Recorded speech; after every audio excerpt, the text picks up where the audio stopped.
पायरेडर आगे फिर से दिमाग दौड़ाने। आज हम पढ़ने वाले क्लास 10 का chapter number 4 quadratic equation. Quadratic equation ना यूजुअली सबको डरावना लगता है, बट ये इतना भी डरावना है ही नहीं, क्योंकि इसमें अगर बेसिक्स क्लियर है तो वर्ड प्रॉब्लम तो आगे जाके बन ही जाएंगे आराम से। क्योंकि एक्चुअली में बच्चा अभी क्या करके आता है, चैप्टर 3 पढ़ के ही आया अपना, उसमें हमने देखा है कि x और एक y मानना है, दो थिंग्स को। लेकिन इस चैप्टर के वर्ड प्रॉब्लम्स में क्या है कि हमें कोई भी एक ही वेरिएबल के टर्म्स में पूरा दिखाना होगा। तो डरने की कोई बात नहीं है, इस चैप्टर को बेसिक से ही स्टार्ट करने वाले हैं हम लोग। उससे पहले मैं ना कुछ पॉलिनोमियल्स के बेसिक्स के बारे में बता देता हूँ, जिससे तुम्हारा ये चैप्टर का कॉन्सेप्ट ज्यादा क्लियर होगा। पॉलिनोमियल के बेसिक्स में हम लोग ने क्या देखा था कि पॉली का मतलब क्या होता है, मेनी, और नोमियल्स का मतलब क्या होता है, हमारा टर्म्स। मेनी टर्म्स से बन के जो भी बनता है उसे हम लोग क्या बोलते हैं, पॉलिनोमियल। उसके बाद हमने पॉलिनोमियल को दो टाइप में बांट दिया था, पहला on the basis of degree बांटा था और दूसरा बांटा था on the basis of terms. हम लोग डिग्री वाले ही पार्ट को अच्छे से देखेंगे, क्योंकि इस चैप्टर में हमें वही काम है। डिग्री वाले पार्ट में जो सबसे पहला आया था, कौन सा आया था, लीनियर पॉलिनोमियल। लीनियर पॉलिनोमियल में हम लोग को क्या बोला गया था कि जो डिग्री होगी 1, जैसे मान लो कि अगर तुम्हारा x+3 लिखा हुआ है तो ये एक लीनियर पॉलिनोमियल। जैसे ही अब डिग्री 2 हो गई तो ये हमारा कौन सा पॉलिनोमियल बन गया, क्वाड्रेटिक पॉलिनोमियल बना है, इक्वेशन नहीं बना है अभी भी। तो इसे हम लोग क्या लिखेंगे, x² + 3x + 2। अब तुम्हारा ऐसा डाउट आया होगा कि सर ये क्वाड्रेटिक इक्वेशन और पॉलिनोमियल में क्या डिफरेंस है। क्वाड्रेटिक पॉलिनोमियल उसे बोलेंगे जिसके पास इक्वल ना हो, ठीक है। देखो इसके पास क्या इक्वल का साइन है, नहीं है, तो इसे हम लोग क्या बोलेंगे, एक क्वाड्रेटिक पॉलिनोमियल या फिर एक अलजेब्रिक एक्सप्रेशन बोल सकते हैं। बट जैसे ही इस क्वेश्चन के साथ हमने एक इक्वल टू 0 लगा दिया, या फिर एनीथिंग 0 के सिवा और कुछ भी लगा सकते हो, बट तुम्हारे क्लास में ओनली इक्वल टू 0 वाले ही टर्म्स है और ऐसे ही क्वेश्चंस आएंगे। तो ये अब क्या हो गया है, एक क्वाड्रेटिक इक्वेशन बन गया है, ठीक है। चीजों का थोड़ा ध्यान रखना कि दोनों में डिफरेंस है, क्योंकि सेक्शन ए में तुम्हारा सीबीएसई के अंदर ये दोनों में डिफरेंस पूछ सकता है, और तुमने अगर गलती से भी ये टिक करके आ गए कि ये है तो फिर गया तुम्हारा उधर मार्क्स। अब यहाँ पे अगर हम लोग थ्योरेटिकली देखा जाए तो क्या बोला गया है कि if p of x is a quadratic polynomial then p of x is equal to 0। अभी वही सेम मीनिंग हुआ है, यहाँ पे एक p of x बोला गया था, और जैसे ही हमने p of x को 0 के बराबर पुट कर दिया तो अब ये क्या कहलाने लग गया, मेरा एक क्वाड्रेटिक इक्वेशन बन गया। The general form of a quadratic equation is ax² + bx + c is equals to 0। क्योंकि 4.1 में अभी लोग जनरल टर्म का बहुत काम आने वाला है, तो इस टर्म को है ना ब्रैकेट बना के अच्छे से लिख लेना। जहां पे सबसे मेन बोला गया है क्या कि a, b और c तुम्हारे रियल नंबर है, जहां पे a कभी भी 0 नहीं हो सकता है।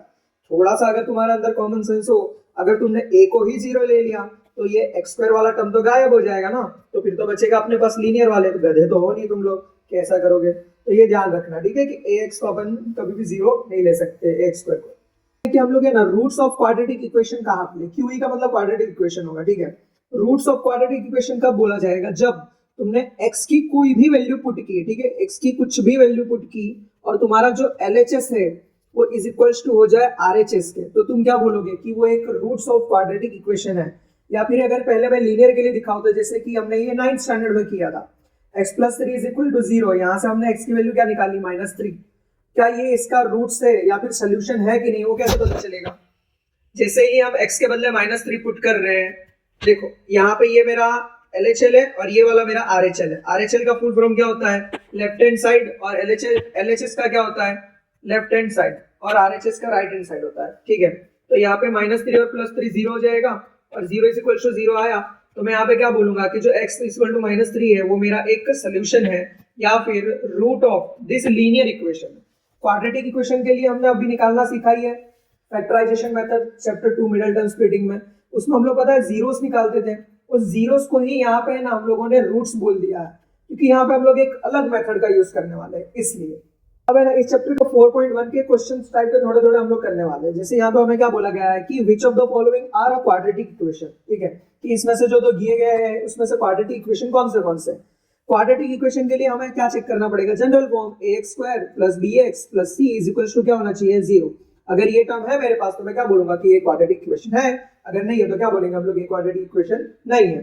तो अगर सबसे पहले हम लोग यहाँ पे चेक करें तो यहाँ पे क्या दिया हुआ है, x² - 6x + 4 is equal to 0। क्या यहाँ पे स्क्वायर वाला टर्म है, यस। क्या इक्वल्स टू 0 है, हाँ। तो लिखना कि the given equation is a quadratic equation. Same ये वाला होमवर्क है, तुम लोग खुद से कर लेना। यहाँ पे भी ये भी है हमारा एक इक्वेशन है, लेकिन अब है ना ऐसे वाले क्वेश्चंस में ट्विस्ट आ जाता है। ऐसे वाले क्वेश्चंस में हमेशा याद रखना कि हमें ना सबसे पहले इसको क्या करना पड़ेगा, सॉल्व करना पड़ेगा, उसके बाद ही हम लोग उसके ऊपर जज कर सकते हैं कि क्वाड्रेटिक इक्वेशन है कि नहीं। तो इसको सॉल्व करने के लिए मैं क्या करूंगा, लिखूंगा x plus 3/x is equal to x square, by 1 करूंगा, क्रॉस मल्टीप्लाई करके ये हो जाएगा मेरा x square plus 3 upon x is equal to x square. यहां से क्या हो जाएगा मेरा, ये x इधर डिवाइड में उधर जाएगा तो मल्टीप्लाई में, तो x square plus 3 is equal to क्या हो जाएगा मेरा एक्स क्यूब। अगर मैं इसको इस तरफ ले लूं तो ये हो जाएगा मेरा एक्स स्क्वायर माइनस का एक्स क्यूब प्लस 3। अब यहाँ पे तुम देख सकते हो कि जो डिग्री है वो हाईएस्ट ऑफ 3 हो चुकी है, तो अब ये कोई एक क्वाड्रेटिक पॉलिनोमियल नहीं है या फिर इक्वेशन नहीं है, अब ये क्या बन चुका है, एक क्यूबिक इक्वेशन बन चुका है। तो इसीलिए the given equation is not a quadratic equation. उसके बाद इसकी बारी, देखो डायरेक्ट जज मत कर देना, देख के ही पता चल जाएगा, सॉल्व करना ही पड़ेगा तुम्हें ये इक्वेशंस, ठीक है, इतना ध्यान रखना। तो ये क्या हो जाएगा x की पावर 4, ये हो जाएगा मेरा 1 upon x square is equal to 2। यहाँ से क्या हो गया, x की power 4 plus 1 is equal to 2x square, 2x square इधर आया तो मेरा ये हो जाएगा माइनस का 2x स्क्वायर प्लस का x की पावर 4 प्लस का 1 इज इक्वल टू 0। अब यहाँ से हम लोग है ना इसको देख के बोल सकते हैं कि देखो यहाँ पे हाईएस्ट पावर क्या हो गई है मेरी 4, तो डिग्री आ गई 4, तो ये भी एक क्वाड्रेटिक इक्वेशन नहीं है। अब यहाँ पे तुम्हें ना x के ऊपर रूट देख के घबराना नहीं है, ठीक है, x के ऊपर रूट आ गया तो ये क्या हो जाएगा मेरा x की पावर हाफ हो जाएगा। अब पता है हमने बेसिक पॉलिनोमियल में क्या पढ़ा था कि अगर कोई भी वेरिएबल की पावर, ठीक है, कोई भी वेरिएबल की पावर अगर हमारा रूट में आ जाए तो हम उसे क्या बोलेंगे कि वो एक क्वाड्रेटिक पॉलिनोमियल, क्या पॉलिनोमियल ही नहीं है तो क्वाड्रेटिक इक्वेशन कहां से बनेगा। तो ये ऐसे कुछ भी आ जाए तो क्या बोलना, ये कुछ भी नहीं है। अब कुछ एनसीईआरटी के क्वेश्चन है जिसे मैं ट्राई करने वाला हूँ, बाकी तुम लोग पहले तो खुद से ही ट्राई करना और जो भी बचे हुए एनसीईआरटी के क्वेश्चन मैंने तुम्हारे लिए छोड़े हैं वो कर लेना खुद से, ठीक है। अगर किसी को है ना ये बेसिक्स आइडेंटिटीज में डाउट है तो ये लिख लेना, आइडेंटिटी काम आएगा, और ये चाहो तो स्किप भी कर सकते। ए प्लस बी का होल स्क्वायर क्या हो जाएगा, a square plus b square plus 2ab। A minus b का होल स्क्वायर क्या हो जाएगा, a square minus B square नहीं plus b square minus 2ab। A plus b का होल क्यूब क्या हो जाएगा, a cube plus b cube plus 3ab bracket में ए प्लस बी, और a माइनस बी का होल क्यूब क्या हो जाएगा, a cube minus b cube minus 3ab bracket में a माइनस बी। और एक लास्ट आइडेंटिटी है जो काम आने वाली है इस चैप्टर में, वो है हमारा a square minus B square which is equals to a plus B and a minus B. जैसे यहाँ पे अगर हम लोग देखें अच्छे से तो यहाँ पे क्या लिखा गया हुआ है, एक्स स्क्वायर माइनस 2x, और ये देखो माइनस का 2 इसके साथ मल्टीप्लाई में, तो पहले हम लोग को डिस्ट्रीब्यूटिव प्रॉपर्टी लगा के इसको मल्टीप्लाई करना पड़ेगा। तो पहले ये इसके पास जाएगा फिर ये इसके पास जाएगा, इसके पास प्लस का साइन और इसके पास माइनस का साइन है, प्लस माइनस माइनस, तो ये माइनस का 6 और ये माइनस माइनस प्लस ये 2x, और ये एक्स स्क्वायर मेरा एज इट इज रहेगा और ये मेरा माइनस का 2x। अब है ना मोस्टली बच्चे क्या करते पता है, इसको और इसको काट देते, इसमें ना थोड़ा ध्यान रखना, जब तक अगर ये सेम साइन के हो गए नहीं तब तक ये नहीं कटेंगे। अब मैं रीजन बताता हूँ क्यों। देखो मान लो कि ये -2 इधर है, इक्वल क्या करता है, साइन चेंज कर देता है, अगर तुम इधर लाओगे तो ये तो +2 हो जाएगा ना, तो ये कैसे कटेगा। या फिर मान लो कि इसे तुम्हें उधर लेके जाना हो, ये +2 है, उधर जाएगा तो ये -2 हो जाएगा, तो ये भी नहीं कटने वाला है क्योंकि उधर क्या बन जाएगा एक्स स्क्वायर माइनस 2x, और ये भी वापस से -2x और ये -6, तो ये हो जाएगा तुम्हारा क्या एक्स स्क्वायर माइनस का 4x और माइनस का 6 उधर इधर लेके प्लस आ गया। अब देखो एक्स स्क्वायर वाला टर्म है इक्वल्स टू 0 है, बस बोल दो भाई क्वाड्रेटिक इक्वेशन है। अब ये वाले तुम्हें थोड़ा टफ लग सकते हैं बट कोई प्रॉब्लम नहीं है, टफ नहीं है, ये भी इजी वाले ही है। यहाँ पे है ना ब्रैकेट मल्टीप्लाई वाली प्रॉपर्टी लगेगी, पहले ये वाला टर्म इसके पास जाएगा और ये वाला इसके पास जाएगा, फिर ये वाला इसके पास और ये वाला इसके पास जाएगा। तो पहला वाला टर्म क्या हो जाएगा मेरा 2x स्क्वायर, फिर ये इसके पास गया तो ये हो जाएगा मेरा माइनस का प्लस माइनस माइनस 6x, ये प्लस माइनस माइनस हो जाएगा, तो ये माइनस का x और ये माइनस माइनस प्लस, तो 3 is equal to same here x square minus का x प्लस का 5x और ये माइनस का 5। अब क्या थोड़ा सिंप्लीफाई कर दो, और क्या एक्स स्क्वायर माइनस का 7x प्लस 3 और ये एक्स स्क्वायर प्लस का 4x और ये -5। अब देखो ये प्लस का एक्स स्क्वायर इधर है, उधर जाएगा तो माइनस हो जाएगा, तो उधर 2x स्क्वायर था, तो 2x square minus x square, ये माइनस का 7x है और ये प्लस 4x है, इधर उधर गया तो -4x हो जाएगा, ये +3 इधर है और ये माइनस उधर गया तो प्लस हो जाएगा, इज इक्वल टू 0। अब यहाँ पे क्या बचेगा अपना सिर्फ एक्स स्क्वायर, ये हो जाएगा मेरा माइनस का 11x और ये हो जाएगा मेरा प्लस का 8 इज इक्वल टू 0। तो ये भी एक क्वाड्रेटिक पॉलिनोमियल इक्वेशन। अब यहाँ पे क्यूबिक वाली आइडेंटिटी लगेगी, तो ये भी बहुत इजी है। इसको हम लोग क्या लिख सकते हैं, x cube minus 4x square minus x plus 1, और ये a माइनस बी की आइडेंटिटी लगेगी, ये रहा, अभी इधर ही लिखा था मैंने। तो ये क्या हो जाएगा मेरा x cube minus 2 cube minus 3x2 और ब्रैकेट में हो जाएगा x माइनस 2।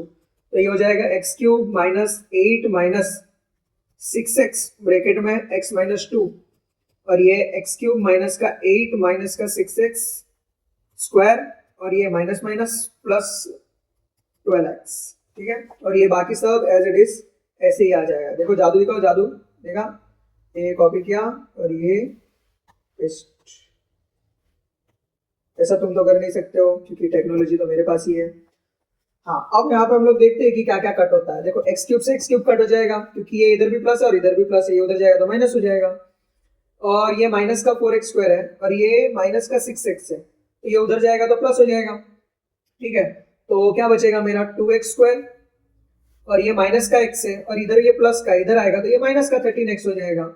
ये माइनस 8 उधर जाएगा तो प्लस, तो ये 9। तो ये भी हमारा एक क्वाड्रेटिक पॉलिनोमियल है। ठीक है, तो बेसिक जो क्वेश्चंस तो मैंने करवा दिए। अब हम लोग थोड़ा लेवल अप करने वाले हैं, ठीक है। तो यहाँ पे देखो हमें क्या बोला गया है कि in each of the following determine the whether the given values are solution और नॉट। अभी देखो सोल्यूशन है कि नहीं वो कैसे चेक करना है, मैंने पहले ही बताया था कि अगर LHS इज इक्वल टू मेरा क्या आ जाए RHS, तो हम लोग क्या बोलेंगे कि जो दो दिया गया है वो मेरा सोल्यूशन है। अगर नहीं आया तो हम लोग क्या बोलेंगे कि नहीं है। चलो चेक करते हैं।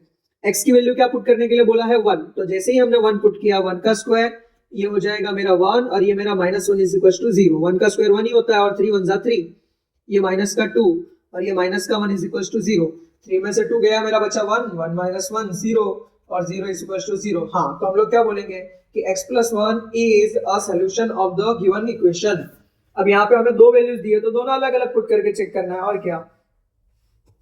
जैसा अगर मैं पहले पुट करूंगा √2, तो √2 का होल स्क्वायर प्लस √2 और x के बदले √2 ही पुट करना है, और -4 इज इक्वल टू 0। तो √2 का होल स्क्वायर से √2 कट जाएगा तो ये 2 आया, और √2 इंटू √2 क्या आएगा मेरा 2, और ये -4, 2 प्लस 2 4 -4 इज इक्वल टू क्या आ गया मेरा 0, और यहाँ पे भी 0 इज इक्वल टू 0। तो √2 तो मेरा सोल्यूशन है। अब ये चेक करना बाकी, तो ये चेक करने के लिए क्या करेंगे हम लोग, पहले पेन का कलर बदल देंगे और क्या करेंगे, ये सिर्फ मैं ही कर सकता हूँ, तुम नहीं कर सकते हो। आ जाओ, -2 √2 का होल स्क्वायर प्लस √2 और ये -2 √2 -4 इज इक्वल टू 0। देखो यहाँ पे है ना, अगर तुम्हारा इंडिविजुअली कोई भी दो नंबर ऐसा अलग हो और उसका स्क्वायर करने के लिए बोले तो इसका भी स्क्वायर होगा और इसका अलग से होगा। तो -2 का होल स्क्वायर क्या हो जाएगा मेरा +4 और √2 का होल स्क्वायर ओनली 2, तो ये 4 2 जा 8 आंसर आएगा। तो इसमें बच के रहना, मिस्टेक होता है बच्चों से। और ये प्लस एज इट इज ही रहने दो और जो भी आंसर आए उसको ब्रैकेट में लिखेंगे। देखो √2 इंटू √2 2 हो जाएगा और ये माइनस का 2 है, तो ये माइनस का 2 इंटू 2 और -4 इज इक्वल टू 0। तो ये हो जाएगा मेरा -4 और बाहर और एक -4 बैठा हुआ है, प्लस माइनस माइनस, तो -4 इज इक्वल टू 0। तो यहाँ पे भी क्या आएगा 0 इज इक्वल टू 0। तो हाँ भाई, दोनों ही हमारे क्या है, सोल्यूशन है। अब ये थोड़ा है ना मस्ट अवेटेड, मतलब बहुत ही अच्छा क्वेश्चन है, इसमें ध्यान दें। अब यहाँ पे हमें k की वैल्यू पूछा है, और ये है ना हर साल सीबीएसई में ऐसे क्वेश्चन पूछे ही जाते हैं तुम्हारे किसमें, सेक्शन ए के अंदर, ठीक है। तो अच्छे से ध्यान देना कैसे करना है। हमें k की वैल्यू ढूंढनी है और हमें बोल दिया है कि x इज इक्वल टू, इस बार सोल्यूशन है ऑलरेडी, बोल ही दिया गया है। तो जैसे ही हम लोग x के बदले 2 पुट करेंगे ना, तो क्या होगा देखना, k x के बदले 2 का स्क्वायर प्लस 2 और x के बदले 2 और ये मेरा -3 इज इक्वल टू 0। तो 2 का स्क्वायर हो जाएगा मेरा 4, तो ये 4k और ये 4, ये -3 is equal to 0, plus minus minus और ये बचेगा मेरा 1, तो 4k इज इक्वल टू 0। तो यहाँ से 4k इज इक्वल टू क्या हो जाएगा, ये +1 उधर गया माइनस, और यहाँ से k की वैल्यू क्या हो जाएगी मेरी -1/4। आई होप ये तुम्हें समझ तो पड़ रहा होगा, लिटिल बिट हार्ड है बस, लेकिन इजी हो जाएगा, ठीक है। तो यहाँ पे k की वैल्यू मेरी निकल गई। अब ऐसे सेम क्वेश्चन है, चाहो तो तुम आर डी शर्मा से ट्राई कर सकते हो, और अगर तुम्हें आर डी शर्मा का पीडीएफ फाइल ना मिले तो तुम मेरे को है ना इस नंबर पे मैसेज कर देना, मैं तुम्हें बता दूंगा। चलो अब नेक्स्ट क्वेश्चन हम लोग करेंगे। यहाँ पे ये बोला गया हुआ कि इस बार x की वैल्यू माइनस ए पुट करना है, ठीक है। तो यहाँ पे भी थोड़ा ध्यान देना। तो माइनस ए का होल स्क्वायर, ये हो जाएगा 2, ए तो रहेगा ही और x के बदले आ गया माइनस ए, और ये minus k is equal to 0, plus minus minus, और ये 2a स्क्वायर हो गया, और ये मेरा सिर्फ a स्क्वायर है, और ये मेरा minus k is equal to 0। देखो 1a स्क्वायर मैंने माइनस 2a स्क्वायर जाएगा, तो माइनस का a स्क्वायर बचेगा और इज इक्वल टू 0। तो यहाँ से क्या हुआ, हमने एक माइनस साइन कॉमन निकाल लिया। अगर ये हार्ड लग रहा है तो भाई सिंपल करो, ठीक है। ए स्क्वायर माइनस का इधर रहने दो और के उधर ले जाओ, और के इज इक्वल टू क्या लिख सकते हैं, माइनस ए स्क्वायर भी लिख सकते हैं, सेम ही है। जैसे 1 इज इक्वल टू एक्स लिखो या फिर x इज इक्वल टू 1 लिखो, दोनों सेम कहलाते हैं, ठीक है। तो यहाँ से k की वैल्यू क्या आ गई मेरी, माइनस का ए स्क्वायर, बस खत्म आंसर, यही है। तुम्हारे लिए होमवर्क है, ठीक है, ये ट्राई करना। आई थिंक ये तुमसे नहीं बनेगा, बट मैं नेक्स्ट चैप्टर की वीडियो जब बनाऊंगा 5th AP का, उसमें ये क्वेश्चन का आंसर रख दूंगा, ठीक है। ट्राई करना, मैं एक्सप्लेन कर देता हूँ क्या करना है। यहाँ पे x is equal to 2 and x is equal to 3 are roots of this equation, ठीक है। ये इक्वेशन जो दिया गया है उसका रूट है वो ऑलरेडी बोल दे रहा है, तो हमें ना k और m दोनों की ही वैल्यू फाइंड करनी है। तो मैं क्या बोल रहा हूँ, पहले x की वैल्यू यहाँ पे 2 पुट करना, एक इक्वेशन बनेगा तुम्हारा कुछ समथिंग k और m के टर्म्स में आएगा, वो नहीं पता मुझे, हाँ कर लेना। फिर x की वैल्यू 3 पुट करोगे तो और एक इक्वेशन बनेगा, दो इक्वेशन आ जाएगा तुम्हारा k प्लस m, और यहाँ पे कुछ आ जाएगा तुम्हारा k माइनस 2m, जो भी आए, जो इन दोनों को या तो एलिमिनेशन या तो सब्ट्रैक्शन से खत्म कर देना, आंसर आ जाएगा तुम्हारा, ठीक है, k और m का। 4.1 के हम लोग कुछ ना कुछ वर्ड प्रॉब्लम्स तो करने ही वाले, क्योंकि अभी तो हम लोग बेसिक पढ़ के आए हैं। तो 4.1 के क्वेश्चन नंबर 2 वर्ड प्रॉब्लम्स कैसे रिप्रेजेंट करना है देखना, ठीक है। पहले क्या बोला गया है कि ये वर्ड प्रॉब्लम है ना, एकदम आराम से पढ़ना, इजी, एकदम इजी है। किसके टर्म में दिया गया है वो मैं बता देता हूँ, ठीक है। इसमें हिंट दूं तुम्हें क्या करना है, पहले ढूंढो कि किसके टर्म में दिया गया है, ठीक है, किसके टर्म में पूरा इक्वेशन है, ठीक है, किसके टर्म में पूरा इक्वेशन है। ये साइड पे बादल बना के ऐसे लिख लेना, तो ये चीजें तुम्हें याद रहेगी, पूरा इक्वेशन है, इससे ही सारे क्वेश्चन बन जाएंगे तुम्हारे, ठीक है। चलो अब देखो, मैं जैसे मैं यहाँ पे कैसे गैस करूंगा, ठीक है। यहाँ पे क्या बोला गया है कि the area of a rectangular plot is 5 to 8 metre square. मतलब यहाँ से हमें क्या पता चला कि एक रेक्टेंगुलर प्लॉट का एरिया है, ठीक है। पहले है ना क्वेश्चन के साथ डायग्राम भी है ना इमेज में बनाते रहना अपने दिमाग में, ठीक है, इमेजिनेशन करते रहना। तो एक रेक्टेंगुलर प्लॉट है तो उसका क्या होगा, लेंथ भी होगा और ये एक ब्रेथ होगा, ठीक है। तो ये भी लेंथ होगा और ये भी ब्रेथ है, उसका एरिया दे दिया गया है। अच्छा, तो हम लोग क्या लिखेंगे, area of a rectangular plot is equal to, देखो इज आया है ना, तो जब भी तुम्हें इज दिखे ना, इज कहीं पे भी कोई वर्ड प्रॉब्लम में, तो इक्वल ही मानना उसको, ठीक है। इज इक्वल टू क्या आ गया मेरा, 5 to 8 मीटर स्क्वायर। बस रुक जाओ यहाँ पे। फिर कोई भी रेक्टेंगल का एरिया हम लोग कैसे निकालते थे, लेंथ इंटू ब्रेथ करके निकालते थे। तो क्या करना, L into B is equal to 5 to 8 metre square. अब हमें क्या बोला गया, आगे इंफॉर्मेशन देखते हैं। The length of the plot in metres, ठीक है। देखो लेंथ ऑफ द प्लॉट दिया है in metres is 1 more than twice of its breadth. देखो ये पूरा ही इक्वेशन ब्रेथ के टर्म में दिया हुआ है। यहाँ पे अगर तुमने गलती से भी लेंथ को x मान लिया तो तुम्हारा पूरा इक्वेशन गया, क्योंकि तुम इसके आगे दूसरी वैल्यू पता ही नहीं कर पाओगे। तो यहाँ पे हमें किसको x मानना है, ब्रेथ को, ठीक है। तो मैं ब्रेथ को क्या मान लूंगा, x। तो हम लोग इधर क्या लिखेंगे कि let breadth is equal to x। फिर लेंथ के लिए क्या बोला था उसने, क्वेश्चन में ही बोल दिया है कि the length of the plot is मतलब इक्वल आया कि नहीं आया, 1 मोर देन। देखो 1 मोर देन मतलब 1 plus then twice of its breath, उसके ब्रेथ का ही ट्वाइस है, ट्वाइस मतलब 2 टाइम्स होता है, तो 2x, ठीक है। तो 2x प्लस 1 लेंथ आ गया। तो हम यहाँ पे क्या करेंगे, इसको लिखेंगे और क्या लिखेंगे, लेंथ कितना था मेरा 2x प्लस 1 और ब्रेथ कितना है मेरा x is equal to 5 to 8 metre square. तो यहाँ से क्या हो जाएगा मेरा 2x square plus x is equal to 5 to 8 metre square.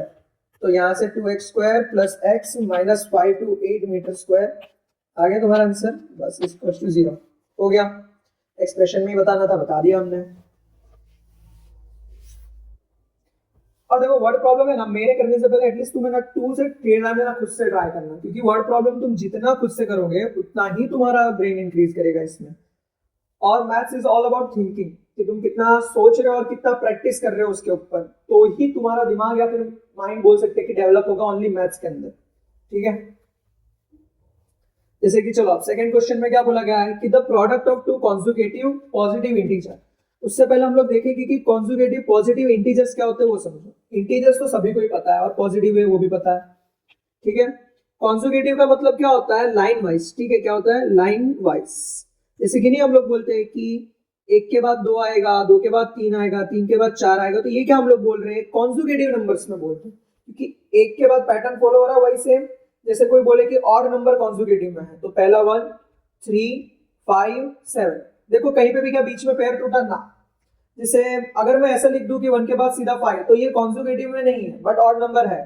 Conjugative हम सिर्फ इसे ही बोलेंगे। ठीक है, जैसे इवन नंबर के लिए 2 4 6 8 10 12 ऐसा। ठीक है, कॉन्जुगेटिव का मतलब समझ पड़ गया, product of two conjugative positive integer.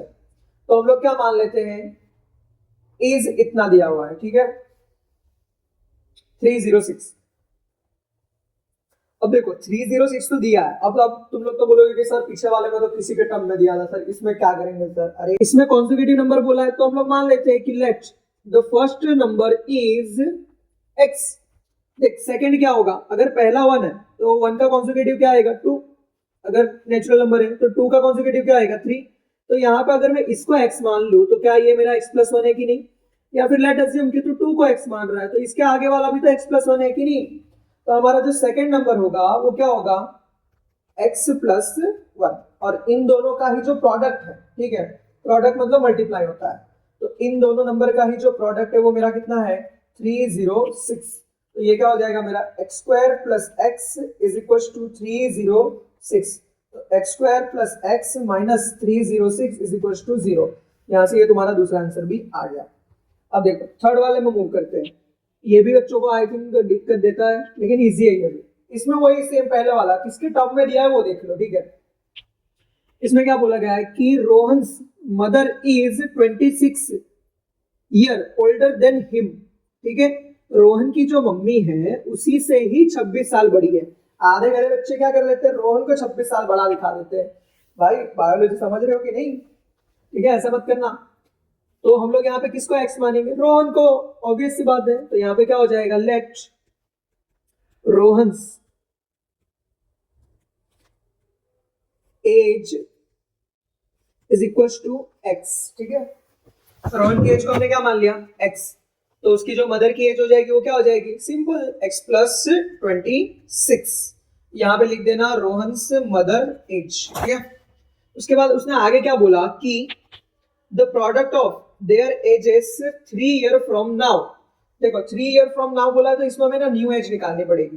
तो न्यू एज लिख के 3 इयर्स फ्रॉम नाउ। ठीक है, तो देखो रोहन तो बड़ा ही होगा ना, ऐसा तो है नहीं कि उसके पास दिव्य शक्ति है कि वो अभी भी जितने साल का, अब 3 साल बाद भी उतने साल का होगा। तो जो न्यू एज ऑफ रोहन आएगी वो क्या आएगी तुम्हारी, x + 3, और जो उसकी +26 + 3, तो ये आ जाएगा मेरा x + 29। अब हमें ना दोनों की ही 3 साल बाद की एज पता चल चुकी है। तो अब हम लोग डायरेक्ट क्वेश्चन का आंसर निकालते हैं। उसने क्या बोला कि उन दोनों का प्रोडक्ट कितना हो जाएगा, 306। तो x + 3 × x + 29 = 360। अब आगे का मल्टीप्लाई करना, तुम्हारा इक्वेशन बन जाएगा और आंसर आ जाएगा। आ चुका है आपसे है ना ट्रेन प्रॉब्लम। इस चैप्टर का है ना, मतलब बच्चों को जो डरा देने वाला क्वेश्चन होता है ना, वो यही वाला है। ठीक है, तो इसको देखना, मैं बहुत इजी टर्म में बताऊंगा। 2 केस में मैं बांट दे रहा हूँ और आराम से तुम्हारा इसमें ना आंसर आ जाएगा। ठीक है, तो सबसे पहले हम लोग क्वेश्चन में क्या दिखेंगे कि अ train travels a distance of 480 kilometres at a uniform speed. देखो यूनिफॉर्म स्पीड एक पता चल गई, डिस्टेंस पता चल गया, फिर आगे देखते हो और क्या। ठीक है, हम यहाँ से ना मैं एक चीज़ लिखने वाला हूँ, देखना। केस नंबर 1 में क्या बोला गया है कि भाई उसने डिस्टेंस ट्रैवल किया कितने का, 480 किलोमीटर का एट यूनिफॉर्म स्पीड। ठीक है, तो डिस्टेंस = कितना मिल गया, 480 किलोमीटर। स्पीड हमें पता नहीं है तो हम स्पीड को मान लेते हैं कि लेट स्पीड = क्या हो गया मेरा, x। ठीक है, स्पीड = क्या होता है, डिस्टेंस अपॉन टाइम होता है, और यहाँ से टाइम = क्या हो जाएगा मेरा, डिस्टेंस बाय स्पीड हो जाएगा। ठीक है, ये एक टर्म में बना दिया हो, ये याद रखना बस तुम्हें। और यहाँ से मैं क्या डिस्टेंस इज इक्वल टू ऐसा बोल सकता हूँ कि स्पीड इनटू टाइम हो गया। ये तीनों ही मेरे है ना मेन काम है और इसी से अपन क्वेश्चन भी करने वाले हैं, ठीक है। तो ये तीनों को या तो अगर ना बक्सा बना के लिख लेना कोने में, ठीक है, अच्छे से कोने में दबा देना इन लोगों को। अब देखो यहाँ पे मुझे क्या है कि 480 मेरे को डिस्टेंस पता चल गया है, ठीक है, और स्पीड को तो मैंने x किलोमीटर पर आवर मान लिया है, लेकिन टाइम तो यहाँ पे मुझे पता ही नहीं है। और टाइम का फॉर्मूला देखो मैंने अब भी बनाया तुम्हारे लिए, ये रहा, डिस्टेंस अपॉन स्पीड कर देना। तो ये क्या हो जाएगा मेरा 480 बाई एक्स, ये मेरा क्या निकलेगा, टाइम भी निकल गया पहले केस के लिए, ठीक है। अब जैसे ही पॉइंट के बाद हमने शुरू किया तो वो मेरा केस नंबर 2 हो गया, ठीक है। वहां पे क्या बोला गया है कि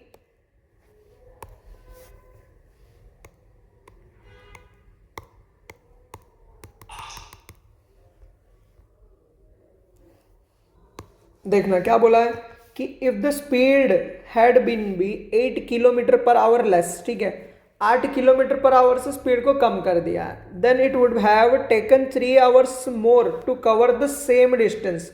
डिस्टेंस अभी भी वही बोला है क्या कि भाई सेम ही डिस्टेंस लो, ठीक है, तो हम ले लेंगे और क्या है।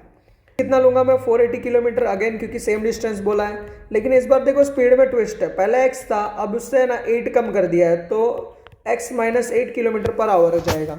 और टाइम उसने क्या किया है, 3 घंटे ज़्यादा ले लिए। देखो पहले अपना टाइम ऐसा अटपटा सा आ रहा था, बट यही है, ले लेना कोई प्रॉब्लम नहीं है। 480 बाई एक्स प्लस 3 कर देना, मैं इसको है ना पहले से यहीं पे सिंप्लीफाई कर दे रहा हूँ। तो ये हो जाएगा मेरा 480 प्लस 3x बाई एक्स। क्यों किया बाद में बताता हूँ, ईजी पड़ेगा और क्या।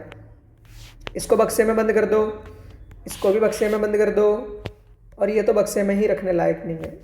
अब देखो आगे हमें क्या बोला गया है, नहीं पता, बोला कि we need to find the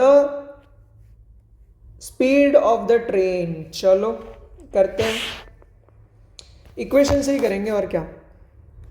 पहले क्या बोला है कि स्पीड इज इक्वल टू होता है डिस्टेंस अपॉन टाइम, इससे तो कुछ बनता हुआ ना दिख रहा। टाइम इज इक्वल टू होता है डिस्टेंस अपॉन स्पीड, इससे भी कुछ नहीं बन रहा हुआ, लेकिन इससे बन जाएगा। देखो डिस्टेंस इज इक्वल टू क्या है, स्पीड इंटू टाइम है। डिस्टेंस मेरा 480 किलोमीटर है, स्पीड कितना हो गया। अब नए वाले केस के लिए देखना है, केस नंबर 2 के लिए देखना है सिर्फ अपने को, केस नंबर 1 भूल जाना अब, क्योंकि उसी से तो ये बना है। ये 480 हो गया, इसकी स्पीड कितनी है, x माइनस 8, तो यहाँ पे पुट कर दो x माइनस 8। फिर यहाँ पे टाइम कितना लग गया, 480 प्लस 3x अपॉन x। अब देखो मल्टीप्लाई के रिलेशन में तो ये बाजू बाजू में मल्टीप्लाई हो जाएगा, तो नीचे तो x ही बचने वाला है, और वो डिवाइड में था उस तरफ गया तो मल्टीप्लाई में हो गया। तो ये 480x हो गया, और ये x माइनस 8 हो गया, ये 480 प्लस 3x हो गया, ठीक है। आगे इन दोनों को क्या करना, मल्टीप्लाई कर देना, तो तुम्हारा आंसर आ जाएगा। इसको ऐसे भी लिख सकते हो, कोई प्रॉब्लम नहीं है, कम्यूटेटिव प्रॉपर्टी प्लस में लिखा हुआ है। तो ये हो जाएगा तुम्हारा 3x स्क्वायर प्लस 480x, फिर ये हो जाएगा माइनस का तुम्हारा 24x, और प्लस माइनस माइनस हो जाएगा, और ये यहाँ पे निकाल लेना, कुछ आंसर आएगा अच्छा सा। फिर इधर 480x है प्लस का, और इधर 3x square plus 480x minus 24x, और माइनस जो भी तुमने मल्टीप्लाई किया हो, ये से ये तो डायरेक्ट ही कट गया, तो ऐड ही मत करना ऊपर। तो इधर क्या बचेगा, 3x स्क्वायर माइनस का 24x, और माइनस का इधर कुछ भी आंसर आएगा। यहाँ से 3 कॉमन निकाल लेना और डिवाइड में भेज देना, तो यहाँ पे तुम्हारा फाइनल आंसर आ जाएगा, ठीक है। आई होप ये वाला क्वेश्चन तो तुम्हें समझ पड़ा ही होगा। केस वाइज बांट दोगे ना तो आराम से क्वेश्चन निपट जाएगा, ठीक है।